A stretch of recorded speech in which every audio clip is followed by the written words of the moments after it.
পরিশ্রম করে এবং কাজ করতে করতে তাদের মনে অনেক সময় অবসাদ সৃষ্টি হয়, একঘেয়েমতার সৃষ্টি হয়, একটু বৈচিত্র্য, একটু পরিবর্তন প্রয়োজন হয়। তাই আজকের এই বিনোদনের ব্যবস্থা মনকে চাঙ্গা করা এবং নতুনভাবে আবার কাজ করা, অনুপ্রেরণা, শক্তি যোগানোর লক্ষ্যে আজকে আয়োজন। আমি মনে করি যে উদ্দেশ্যে আয়োজন তা সার্থক হয়েছে, সফল হয়েছে।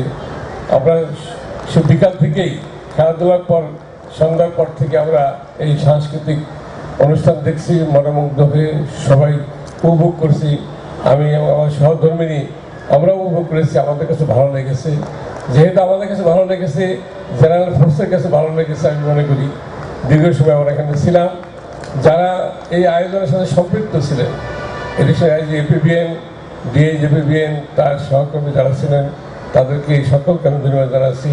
সর্বোপরি যে সমস্ত শিল্পীবৃন্দ এই মঞ্চে উঠে তাদের নিজস্ব পরিবেশনা উপহার দিয়ে আমাদেরকে বিমুগ্ধ করেছেন, সেই সকল শিল্পী, মিউজিশিয়ান সকলকে আমার পক্ষ থেকে, ইন্সপিরেশন বাংলাদেশ পুলিশের পক্ষ থেকে আমি আন্তরিকভাবে ধন্যবাদ জানাচ্ছি, কৃতজ্ঞতা প্রকাশ করছি। এবং আমাদের ভাবিরা তারাও দীর্ঘক্ষণ আমাদের সাথে থেকে আমাদের ফোর্সকে সঙ্গ দিয়েছেন এবং তাদের উপস্থিতি আমাদের এই অনুষ্ঠানকে অলঙ্কিত করেছে, সুন্দর করেছে। কাজে তাদেরও আমি বিশেষভাবে ধন্যবাদ জানাচ্ছি। পরিশেষে এডিশন আইজি সাহেবের যে উদ্যোগ, সেই উদ্যোগ মাঝে মাঝে বছরে একবার করলে হবে না, সুযোগ পাইলে যখনই সুযোগ পাবেন তখন এই ফোর্সের বিনোদনের জন্য চেষ্টা করতে হবে, ফোর্সের খেলাধুলা সুযোগ হবে।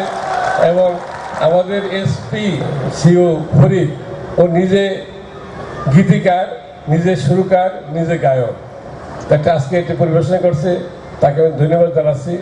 আমি যখন চিটাগাং ডিএজি ছিলাম তখন সে ব্যাঙ্গবারে এডিশন এসপি ছিল, তখন থেকে তার প্রতিভা সম্বন্ধে আমি জানি। এর অনেক প্রতিভা আছে, সে প্রতিভার বিকাশের জন্য চর্চার দরকার, অনুশীলন দরকার। সেই ধরনের সুযোগ আমাদের সকলকে করে দেওয়া উচিত।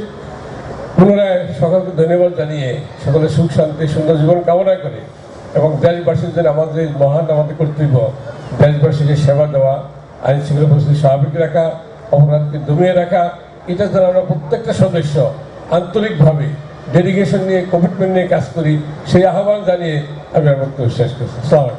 আমার মিসেস আর কিছু বলবেন না, উনি আমার কথাই তার কথা, তার পক্ষ থেকে সকলকে ধন্যবাদ আছে। আসসালামু আলাইকুম।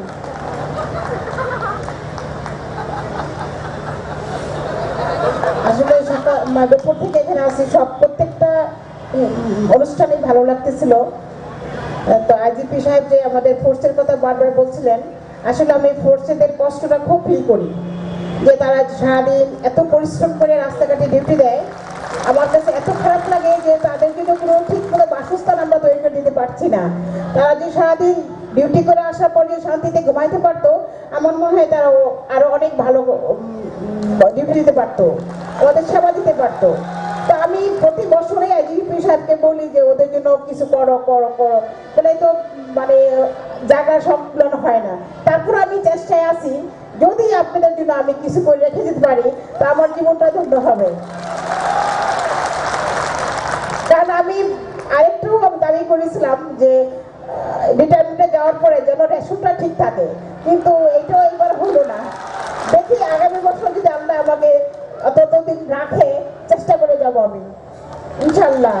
আর এই জঙ্গি দমনের সময় যে মানে সেবা দিয়েছে আমাদের পুলিশ বাহিনী অতুলনীয়। আমি অনেকগুলি দেশে গেছি, সব জায়গায় পুলিশের আসলে এত সুনাম, নিজেকে খুব গর্বিত মনে হয় যে আমি একজন পুলিশের বউ। আমি কখনোই মনে করতাম না যে আমি এত বড় একজন উর্ধ্বতন পুলিশ কর্মকর্তার বউ বা জার্নাল পুলিশ অফিসারের বউ। কিন্তু যখন খুব প্রশংসা করে মানুষ, আমার মুখটা সত্যিই ভরে যায়, এত ভালো লাগে। আমি কিন্তু স্কুল কলেজে বাচ্চাদের রীতিমতো নিয়ে যাই, কখনো পরিচয় দেয় নাই যে আমার হাজবেন্ড একজন পুলিশ। কারণ মানুষের মনে তখন পুলিশের মধ্যে এত একটা নেগলেক্টিভ ভাব ছিল, এখন কিন্তু সেটা নাই। এখন কিন্তু পুলিশ কিনে সাধারণ মানুষ খুব গর্ববোধ করে। এই জন্য আমি শুধু ঊর্ধ্বতন কর্মকর্তাদেরই ধন্যবাদ দিব না, আমি ধন্যবাদ দিব আমাদের পুলিশ বাহিনী ফোর্সকে। কারণ একটা রান্না করতে গেলে যদি আমার বাবুর্চিরা ঠিক মতো গুছাই না দেয়, একটা পরিপূর্ণ রান্না হয় না।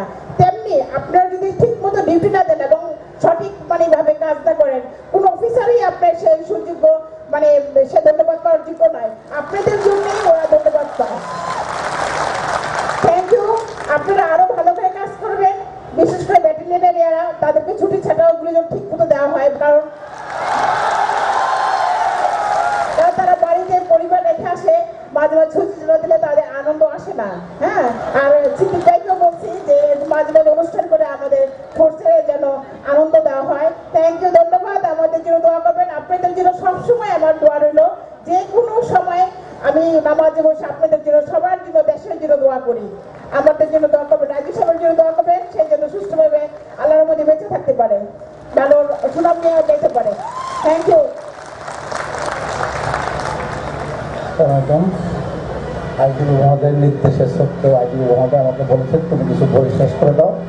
অনুষ্ঠান আসলে শেষ হচ্ছে না, সম্ভবত 12টা পর্যন্ত চলবে। শুধু আমার সবার সাথে অনুরোধ, যারা ফোর্স আছেন ডিসিপ্লিন ভাঙবেন না, আমরা ডিসিপ্লিন ফোর্স, আপনারা যেভাবে যাবেন সেভাবে অনুষ্ঠান করেন। কবিতা কাকে বলে? It's a powerful feelings of spontaneous overflow of powerful feelings. আমাদের আজীবীভাবে ঠিক কাব্যিকভাবে যে কথাগুলো বললেন, আমি আশ্চর্য হয়ে গেছি। উনি মনের থেকে স্বতঃস্ফূর্তভাবে এতগুলো সুন্দর কথা বলেছেন, আমি তাকে ধন্যবাদ জানাচ্ছি। আজীবী মহোদয় বলেছেন মাঝে মাঝে অনুষ্ঠান করার জন্য। আমরা আসলে আমাদের এখানে একটা সাংস্কৃতিক গোষ্ঠী, সেটাও এই পরিদের নেতৃত্বে গড়ে তুলেছি, এপিপি সাংস্কৃতিক পরিষদ। আমরা কয়েকদিন আগে এটা ট্রায়াল দিয়েছিলাম, প্রথম অনুষ্ঠান করেছিলাম। কিছু শিল্পী আমরা পেয়েছি, বাকি কিছু নির্দেশাবলী আমি দিয়েছি, দুজন ডন্স এবং কীভাবে শিল্পী জোগাড় করা যায়। আমরা খুব শীঘ্রই আশা করছি, যখন আজকে মহোদয় এই বিল্ডিংগুলো উদ্বোধন করবেন, খুব শীঘ্র আমরা ওনাকে আমাদের শিল্পীদেরকে দিয়ে নিজস্ব শিল্পীদের গান শোনাতে পারবো। সভাপতি ধন্যবাদ ছাড়া কিছু থাকে না, তারপর আমি কিছু বললাম, আপনারা ধৈর্য ধরে শুনেছেন। আবারও আপনাদেরকে ধন্যবাদ দিচ্ছি এই জন্য যে আপনারা সেই আজকের পুরো দিনটুকু আমাদের জন্য বরাদ দিয়ে আমাদেরকে কৃতজ্ঞতা সাব্যস্ত করেছেন। বাংলাদেশ পুলিশ দীর্ঘজীবী হোক, বাংলাদেশ চিরজীবী হোক। আপনারা সবাই ভালো থাকেন, আমরা সবাই ভালো থাকি, এই আশাবাদ ব্যক্ত করে আমি আমার শুরু করছি। শুভরাত্রি।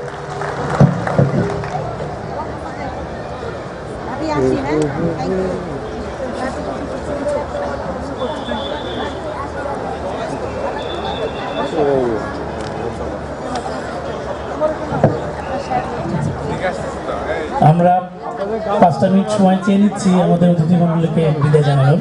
এরপরে আবার শুরু হবে আমাদের হইচই পর্ব। জি।